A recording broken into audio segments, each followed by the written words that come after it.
ਦਰਸ਼ਕੋ break ਬਾਅਦ ਤੁਹਾਡਾ ਸਭ ਦਾ ਨਿੱਘਾ ਸਵਾਗਤ ਹੈ। ਐਂਡ ਵਾਲੀ ਸੈਕਸ਼ਨ ਵਿੱਚ ਅਸੀਂ ਸਾਂਝਾ ਕਰਨ ਜਾ ਰਹੇ ਹਾਂ ਅੱਜ ਦਾ ਵਿਚਾਰ, ਗੁਰਬਾਣੀ ਵਿਚਾਰ। ਜੀ ਡਾਕਟਰ ਸਾਹਿਬ, ਕੀ ਕਹਿਣਾ ਚਾਹੋਗੇ? ਦੇਖੋ, ਅਸੀਂ ਪੰਜਵੇਂ ਪਾਤਸ਼ਾਹ ਦਾ ਸੂਹੀ ਰਾਗ ਵਿੱਚ ਸ਼ਬਦ ਜਿਹੜਾ ਅਸ਼ਟਪਦੀਆਂ ਦੇ ਰੂਪ 'ਚ ਹੈ ਉਸ ਦੀ ਵਿਚਾਰ ਸ਼ੁਰੂ ਕੀਤੀ ਹੋਈ ਹੈ। ਔਰ ਅੱਜ ਅਖੀਰਲੀਆਂ 3 ਅਸ਼ਟਪਦੀਆਂ ਉਸ ਅਸ਼ਟਪਦੀਆਂ ਦੇ ਅਖੀਰਲੇ 3 ਪਦੇ ਵਿਚਾਰ ਅਧੀਨ ਨੇ। ਸੋ ਜ਼ਾਹਰ ਹੈ ਕਿ ਜਿਹੜਾ ਗੁਰਮਤ ਦਾ, ਗੁਰਬਾਣੀ ਦਾ ਜਾਂ ਸਿੱਖ ਸਿਧਾਂਤ ਦਾ ਸੈਂਟਰਲ ਨੁਕਤਾ ਹੈ, ਕੇਂਦਰੀ ਨੁਕਤਾ ਹੈ ਜਾਂ ਮਰਕਜ਼ ਹੈ ਰੱਬ ਨੂੰ ਪਾਉਣ ਲਈ, ਉਹ ਜਾਂ ਜਿਹਨੂੰ ਅਸੀਂ ਕਹੀਏ ਵੀ ਪਤੇ ਦੀ ਗੱਲ ਹੈ, ਤੇ ਉਹ ਇਹੀ ਹੈ ਕਿ ਜਿਨ ਪ੍ਰੇਮ ਕੀਓ ਤਿਨ ਹੀ ਪ੍ਰਭ ਪਾਇਓ।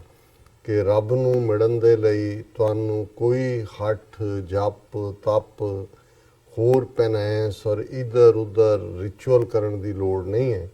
ਆਪਣੇ ਦਿਲ ਦੇ ਅੰਦਰ ਉਸ ਰੱਬ ਦੇ ਲਈ ਮੁਹੱਬਤ ਹੋਏ, ਪਿਆਰ ਹੋਏ, ਜਿਹੜੀ ਕਿ ਹਕੀਕੀ ਮੁਹੱਬਤ ਹੋਏ, ਅਸਲੀ ਪਿਆਰ ਹੋਏ, ਤੇ ਫਿਰ ਉਹ ਰੱਬ ਜਿਹੜਾ ਤੁਹਾਨੂੰ ਖੁਦ ਆਪਣੇ ਗਲ ਨਾਲ ਲਾਉਂਦਾ ਹੈ।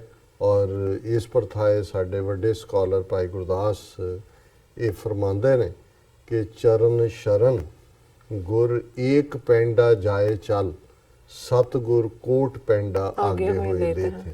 ਕਿ ਉਸ ਮੁਹੱਬਤ ਦੇ ਰਸਤੇ ਤੇ ਤੁਰਨ ਲਈ ਅਸੀਂ ਦਿਲੀ ਜਿਹੜਾ ਉਹ ਯਕੀਨ ਕਰਕੇ ਜੇ ਇੱਕ ਕਦਮ ਅੱਗੇ ਵਧਾ ਦਈਏ ਤੇ ਫਿਰ ਉਹ ਕਰੋੜ ਕਦਮ ਅੱਗੇ ਹੋ ਕੇ ਰੱਬ ਅੱਲਾਹ ਤਾਲਾ ਤੁਹਾਨੂੰ ਆਪਣੇ ਗਲ ਆ ਕੇ ਲਾਉਂਦਾ ਹੈ। ਔਰ ਇਹ ਹਕੀਕਤ ਹੈ। ਔਰ ਜਦੋਂ ਅਸੀਂ ਇਸ ਦੇ ਲਈ ਕੋਈ ਦੌਲਤ, ਕੋਈ ਮਾਣ, ਕੋਈ ਵਡਿਆਈ, ਕੋਈ ਅਹੁਦਾ, ਇਹ ਨਹੀਂ ਹੈ।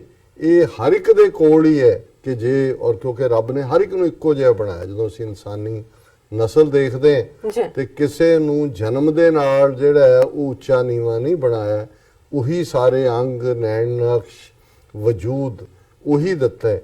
ਔਰ ਜੇ ਸਾਡਾ ਇਨਸਾਨੀ ਵਜੂਦ, ਇਨਸਾਨੀ ਸਰੀਰ ਉਸ ਰੱਬ ਦਾ ਘਰ ਹੈ, ਰੱਬ ਦਾ ਕਿਲ੍ਹਾ ਹੈ, ਤਾਂ ਹਰ ਦਿਲ ਦੇ ਵਿੱਚ ਬੈਠਾ ਹੋਇਆ, ਤਾਂ ਉਹਨੂੰ ਕਿਤੇ ਬਾਹਰੋਂ ਆਵਾਜ਼ ਮਾਰਨ ਦੀ ਲੋੜ ਨਹੀਂ ਹੈ।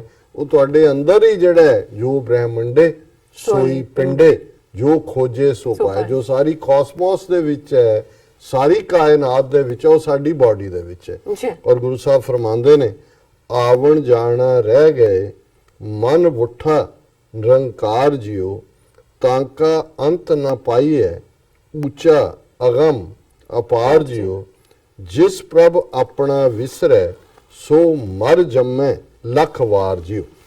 ਵੁੱਠਾ ਹੁੰਦਾ ਹੈ ਵਸਿਆ, ਕਿ ਜਿਨ੍ਹਾਂ ਦੇ ਅੰਦਰ ਨਿਰੰਕਾਰ ਆ ਕੇ ਵਸ ਜਾਂਦਾ ਹੈ, ਰੱਬ ਜਿਨ੍ਹਾਂ ਦੇ ਅੰਦਰ ਆ ਕੇ ਡੇਰਾ ਲਾ ਲੈਂਦਾ ਹੈ, ਆਵਣ ਜਾਣਾ ਰਹਿ ਗਏ।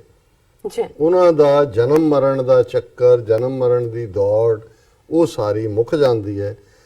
ਤਾਂਕਾ ਅੰਤ ਨਾ ਪਾਈ ਹੈ। ਉਹ ਵਾਹਿਗੁਰੂ ਐਸਾ ਜਿਹੜਾ ਇਨਫਿਨਿਟ ਹੈ, ਜਿਹਦਾ ਅੰਤ ਨਹੀਂ ਪਾਇਆ ਜਾ ਸਕਦਾ। ਉੱਚਾ ਅਗਮ ਅਪਾਰ ਜਿਉ। ਅਗਮ ਹੁੰਦਾ ਹੈ ਅਪਹੁੰਚ, ਜਿਹਦੇ ਤੱਕ ਤੁਸੀਂ ਪਹੁੰਚ ਨਾ ਸਕੋ। ਅਪਾਰ, ਜਿਸ ਦਾ ਕੋਈ ਦੂਸਰਾ ਕੰਢਾ ਨਾ ਹੋਏ। ਅਸੀਂ ਦਰਿਆ ਦੇਖਦੇ ਹਾਂ, ਦਰਿਆ ਦੇ ਕੰਢੇ ਨੇ, ਇੱਕ ਹੈ ਜਿੰਨਾ ਮਰਜ਼ੀ ਚੌੜਾ ਦਰਿਆ, ਉਹ ਦੂਸਰਾ ਕੰਢਾ ਹੁੰਦਾ। ਰੱਬ ਨੂੰ ਜਦੋਂ ਅਸੀਂ ਅਨੰਤ ਕਹਿੰਦੇ ਹਾਂ, ਇਨਫਿਨਿਟ ਕਹਿੰਦੇ ਹਾਂ, ਉਹ ਤਾਂ ਤੁਸੀਂ ਜਿੰਨਾ ਅੱਗੇ ਜਾਂਦੇ ਹੋ ਉਨਾ ਹੀ ਅੱਗੇ ਹੋਰ ਹੈ। ਔਰ ਫਿਰ ਤੁਸੀਂ ਵਾਹ ਵਾਹ ਤੋਂ ਬਿਨਾਂ ਰੱਬ ਦਾ ਬੰਦਾ ਕੀ ਕਹੇਗਾ? ਇਹੀ ਕਹੇਗਾ ਕਿ ਅੰਤ ਨਾ ਸਿਫਤੀ, ਕਹਿਣ ਨਾ ਅੰਤ, ਅੰਤ ਨਾ ਕਰਨਾ, ਦੇਣ ਨਾ ਅੰਤ, ਅੰਤ ਨਾ ਵੇਖਣ, ਸੁਣਨ ਨਾ ਅੰਤ, ਅੰਤ ਨਾ ਜਾਪੈ ਕਿਆ ਮਨ ਮੰਤ।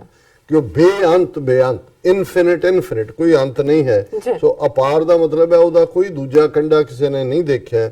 ਜਿਸ ਪ੍ਰਭ ਆਪਣਾ ਵਿਸਰੈ ਸੋ ਮਰ ਜੰਮੈ ਲੱਖ ਵਾਰ ਜਿਉ। ਕਿ ਜਿਹਨੂੰ ਰੱਬ ਭੁੱਲ ਗਿਆ, ਉਹ ਮਾਨੋ ਕਿ ਵੀ ਬਾਰ-ਬਾਰ ਜੰਮ ਰਿਹਾ ਹੈ, ਉਹ ਬਾਰ-ਬਾਰ ਮਰ ਰਿਹਾ ਹੈ, ਕਿਉਂਕਿ ਉਸ ਨੇ ਇਸ ਇਨਸਾਨੀ ਜ਼ਿੰਦਗੀ ਦੇ ਵਿੱਚ ਰੱਬ ਦੀ ਹਕੀਕਤ ਨੂੰ ਨਾ ਸਮਝਿਆ, ਨਾ ਦੇਖਿਆ, ਨਾ ਮਾਣਿਆ, ਨਾ ਰੱਬ ਦੇ ਨਾਲ ਹੋ ਰਿਹਾ। ਤੇ ਫਿਰ ਇਸ ਦੀ ਕੰਟੀਨਿਊਟੀ ਹੈ, ਸਾਚ ਨਿਹੋ ਤਿਨ ਪ੍ਰੀਤਮਾ, ਜਿਨ ਮਨ ਵੁੱਠਾ ਆਪ ਜਿਉ, ਗੁਣ ਸਾਂਝੀ ਤਿਨ ਸੰਗ ਬਸੇ, ਆਠ ਪਹਿਰ ਪ੍ਰਭ ਜਾਪ ਜਿਉ, ਰੰਗ ਰਤੇ ਪਰਮੇਸ਼ਰੈ, ਬਿਨਸੇ ਸਗਲ ਸੰਤਾਪ ਜਿਉ।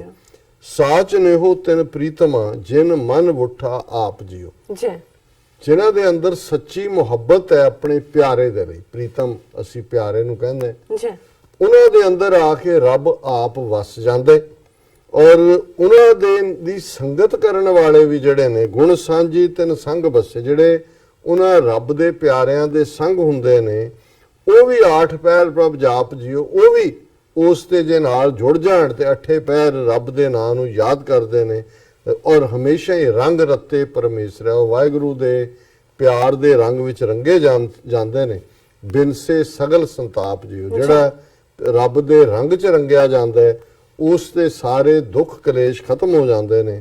ਔਰ ਸਮਾਪਤੀ ਹੈ ਇਸ ਅਸ਼ਟਪਦੀ ਵਾਲੇ ਸ਼ਬਦ ਦੀ, ਤੂੰ ਕਰਤਾ ਤੂੰ ਕਰਨਹਾਰ, ਤੂੰ ਹੈ ਏਕ ਅਨੇਕ ਜਿਓ, ਤੂੰ ਸਮਰੱਥ ਤੂੰ ਸਰਬ ਮੈਂ, ਤੂੰ ਹੈ ਬੁੱਧ ਵਿਵੇਕ ਜਿਓ, ਨਾਨਕ ਨਾਮ ਸਦਾ ਜਪੀ, ਭਗਤ ਜਨਾ ਕੀ ਟੇਕ ਜਿਓ। ਕਿ हे ਵਾਹਿਗੁਰੂ, ਤੂੰ ਹੀ ਕ੍ਰੀਏਟਰ ਹੈ, ਸਭ ਕੁਝ ਕਰਨਹਾਰ ਹੈ, ਤੂੰ ਇੱਕ ਹੈ, ਸਾਰਾ ਸੰਸਾਰ ਤੇਰੇ ਚੋਂ ਆਇਆ, ਅਨੇਕ ਹੈ, ਕਈਆਂ ਨੂੰ ਲੱਗਦਾ ਇਹ ਵੱਖਰਾ ਹੈ ਪਰ ਇਹ ਤੇਰਾ ਹੀ ਹਿੱਸਾ ਹੈ। ਤੂੰ ਸਮਰੱਥ ਹੈ, ਹਰ ਕੁਝ ਕਰਨ ਦੇ ਸਮਰੱਥ ਹੈ, ਤੂੰ ਮੁਕੰਮਲ ਹੈ ਔਰ ਤੂੰ ਹੀ ਜਿਹੜੀ ਹੈ ਮੇਰੀ ਬੁੱਧੀ ਵੀ ਔਰ ਵਿਵੇਕ ਵੀ, ਗਿਆਨ ਵੀ ਤੂੰ ਹੈ। ਔਰ ਪੰਜਵੇਂ ਪਾਤਸ਼ਾਹ ਫਰਮਾਉਂਦੇ ਨੇ, ਨਾਨਕ ਨਾਮ ਸਦਾ ਜਪੀ, ਭਗਤ ਜਨਾ ਕੀ ਟੇਕ ਜਿਓ। ਔਰ ਇਹ ਸਾਨੂੰ ਉਪਦੇਸ਼ ਕੀਤਾ ਹੈ ਕਿ ਭਾਈ ਉਸ ਵਾਹਿਗੁਰੂ ਨੂੰ, ਉਸ ਦੇ ਨਾਮ ਨੂੰ ਸਦਾ ਜਪੋ ਔਰ ਅਲਟੀਮੇਟਲੀ ਰੱਬ ਦੇ ਪਿਆਰਿਆਂ ਦੀ ਜੇ ਕੋਈ ਟੇਕ ਹੈ, ਕੋਈ ਆਸਰਾ ਹੈ ਤੇ ਉਹ ਰੱਬ ਹੈ, ਉਸ ਤੋਂ ਬਿਨਾ ਹੋਰ ਕੋਈ ਆਸਰਾ ਨਹੀਂ ਹੈ। ਜੀ ਡਾਕਟਰ ਸਾਹਿਬ, ਤੁਹਾਡਾ ਬਹੁਤ ਬਹੁਤ ਸ਼ੁਕਰੀਆ। ਤੁਸੀਂ ਅੱਜ ਦੇ ਅਹਿਮ ਇਸ਼ੂ ਤੇ ਅੱਜ ਦਾ ਵਿਚਾਰ ਸਾਡੇ ਦਰਸ਼ਕਾਂ ਨਾਲ ਸਾਂਝਾ ਕੀਤਾ। ਅਸੀਂ ਆਪਣੀ ਵੀਅਰਸ ਕੋਲ ਲੈਣੇ ਇਜਾਜ਼ਤ। ਵੀਅਰਸ, ਸਾਡੇ ਪ੍ਰੋਗਰਾਮ ਦਾ ਸਮਾਂ ਇੱਥੇ ਸਮਾਪਤ ਹੁੰਦਾ ਹੈ। ਅਸੀਂ ਆਪਣਾ ਪ੍ਰੋਗਰਾਮ ਲੈ ਕੇ ਫਿਰ ਦੁਬਾਰਾ ਹਾਜ਼ਰ ਹੋਵਾਂਗੇ। ਤਦ ਤੱਕ ਲਈ ਮੈਨੂੰ ਤੇ ਬੜਾ ਸੁਣਾਗਿਆ ਦਿਓ। ਦੇਖਦੇ ਰਹੋ ਚੀਵੀਰੀ ਫੋ, ਬੁਲਾ ਦਿਓ ਫਤਿਹ। ਵਾਹਿਗੁਰੂ ਜੀ ਕਾ ਖਾਲਸਾ, ਵਾਹਿਗੁਰੂ ਜੀ ਕੀ ਫਤਿਹ।